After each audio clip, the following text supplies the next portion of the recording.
O país vive um momento histórico. O STF começou hoje o julgamento do ex-presidente Jair Bolsonaro e outros 7 réus, acusados de tentativa de golpe de Estado. A repórter Daniela Brito, da nossa equipe em Brasília, acompanhou o primeiro dia de julgamento e traz todos os detalhes. Olá, boa noite, Daniela. Um dia tenso hoje? Oi, Marcele, boa noite a você.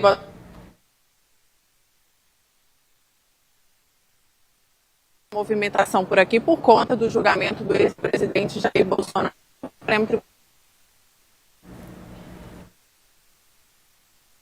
Sinal com a nossa repórter. Daqui a pouquinho ela volta quando melhorar esse contato com o microfone, viu? E ela acompanhou o dia de hoje, o movimento como foi lá em Brasília, o primeiro julgamento, viu? E nós vamos mostrar essa matéria que ela preparou pra gente. Jornalistas brasileiros e estrangeiros ocuparam parte do STF que acompanharam o primeiro dia de julgamento por um telão. As entradas dos advogados dos réus foram tumultuadas. Eu acredito nas provas dos autos. Portanto, como eu estudei esse processo, das folhas que foram disponíveis às defesas, falando em nome de Walter Souza Braga Neto, eu confio na absolvição do meu cliente. Bom dia a todos. O líder do PT na Câmara dos Deputados, o deputado Lindenberg Farias, avaliou que o julgamento estava acontecendo em um clima de tranquilidade. Eu acho que esse clima que o país precisa. Nós vamos começar o julgamento. Até a próxima semana, a decisão do Supremo deve estar posta.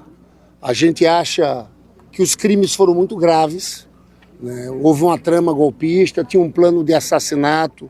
Às 9 da manhã, o ministro Cristiano Zanin, presidente da primeira turma do Supremo Tribunal Federal, abriu a sessão e passou para a primeira parte, a leitura do relatório pelo ministro relator Alexandre de Moraes. A missão desse Supremo Tribunal Federal é analisar as acusações oferecidas pela Procuradoria-Geral da República, a partir das provas produzidas segundo o devido processo legal, a ampla defesa, o contraditório, como foi verificado na presente ação penal e será detalhado no relatório. Moraes levou quase 2 horas para concluir a leitura. A segunda etapa foi a sustentação da PGR. O Procurador-Geral da República, Paulo Gonet, defendeu a acusação e apresentou argumentos a favor da condenação dos réus. Ele teve 2 horas para a fala. O que está em julgamento são atos que hão de ser considerados graves, enquanto quisermos manter a vivência de um Estado democrático de direito. São fenômenos de atentado com relevância criminal contra as instituições democráticas. Além do ex-presidente Jair Bolsonaro e do general Braga Neto, ex-ministro da Casa Civil e vice na chapa de Bolsonaro em 2022, também fazem parte do núcleo o general Augusto Heleno, ex-ministro do Gabinete de Segurança Institucional, Alexandre Ramagem, ex-diretor da ABIN, a Agência Brasileira de Inteligência, Anderson Torres, ex-ministro da Justiça e ex-secretário de Segurança do Distrito Federal, Almir Garni, ex-comandante da Marinha, Paulo Sérgio Nogueira, general do Exército e ex-ministro da Defesa, Mauro Cid, relator e ex-ajudante de ordens de Bolsonaro. No início da tarde, os advogados dos 8 acusados começaram a fazer sustentação dos réus. Cada um tem 1 hora para defender a absolvição dos clientes. Essa é a etapa mais demorada. Depois vem o voto do ministro relator Alexandre de Moraes. E só então os votos dos demais ministros da primeira turma. Votam Flávio Dino, Luiz Fux, Carmen Lúcia e Cristiano Zanin, nesta ordem. E nós conseguimos restabelecer o sinal com a nossa repórter Daniela, que está lá ao vivo em Brasília. Vamos voltar? Daniela, nós acabamos de assistir a matéria que você preparou para a gente. Um julgamento longo, né? Isso mesmo, Marcele. Então agora eu venho com as atualizações, né, o que aconteceu agora no fim da tarde. Então às 18 horas mais ou menos finalizou a sessão e os advogados de Bolsonaro disseram que se preparam para a parte da defesa de Bolsonaro, né? Inclusive amanhã eles já vão fazer essa defesa respondendo alguns pontos que foram levantados aqui hoje. Eles também disseram que o ex-presidente não deve vir amanhã por questões de saúde, já que é algo bastante exaustivo, né? Então, agora à tarde, teve ainda as fases da defesa com 4 sustentações. Mauro Cid, o almirante Almir Garner, Alexandre Ramagem e Anderson Torres. Então, amanhã, às 9 horas da manhã, a sessão retoma. Vão acontecer, na verdade, alguns votos, como o do relator Alexandre de Moraes, seguido pelos ministros Flávio Dino, Luiz Fux, Carmen Lúcia e Cristiano Zanin. Então a expectativa é que toda essa primeira etapa ela se estenda até semana que vem, dia 12 de setembro. E agora, Marcele, a gente fala um pouco sobre os acontecimentos do Senado hoje, porque o senador Rogério Carvalho, do PT de Sergipe, e relator de uma PEC que defende a adoção da jornada de trabalho 5x2. Ou seja, o trabalhador vai trabalhar 5 dias e folgar 2 dias da semana.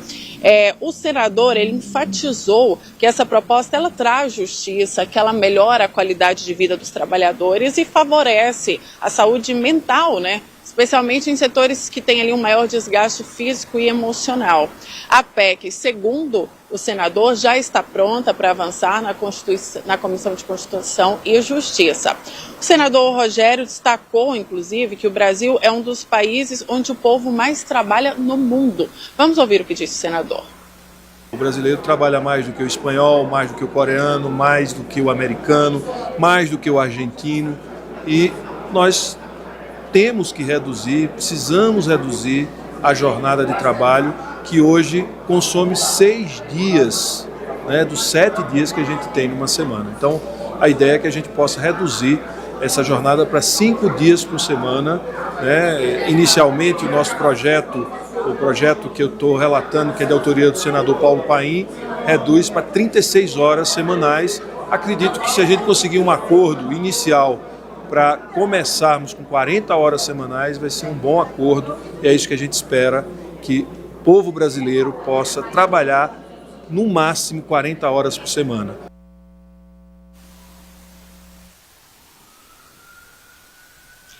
E em seguida, algo que repercutiu fortemente aqui em Brasília também hoje foi porque a Federação União Progressista, que é a União Brasil e PP, anunciaram numa coletiva de imprensa agora à tarde, o presidente da Federação, Antônio Rueda, anunciou que todos os ministros e detentores de mandatos ligados às siglas, né, devem renunciar ainda hoje os cargos do governo federal, inclusive com punições para quem descumprir essas ordens. Então, Rueda deixou muito claro, diz que quem ficar vai cair hoje. A decisão vale para André Fufuca, que é ministro do Esporte, e Celso Sabino, que é ministro do Turismo, entre outros. Então, eles também declararam apoio a um projeto de anistia para os envolvidos nos atos de 8 de janeiro, incluindo Bolsonaro. Então, esse movimento ele coincide, né, com o começo desse julgamento aqui no STF. Vamos ouvir o que disse o senador Laércio Oliveira sobre essa decisão, já que ele, Laércio Vieira, é do Partido União Progressista. A federação, a consagração dela através da última reunião que nós fizemos, quando o estatuto foi aprovado, ficou um clamor de que os partidos, se querem realmente representar uma federação, é preciso desembarcar do governo. Pelo estado de Sergipe, eu, mesmo na condição de senador da República, eu não posso falar sobre o assunto. Eu faço parte da federação, porque o progressista faz parte da federação, mas eu tenho deixado muito bem claro que a condução da federação no estado de Sergipe é exercida pelo presidente Ciro Nogueira. A federação precisava fazer um gesto. E uma federação se fortalece, na minha opinião, quando ela toma uma posição. Eu acho que isso é muito bom, não só para a democracia, não só pelo fortalecimento da federação. A atitude de hoje é uma atitude que aponta para onde a gente quer seguir.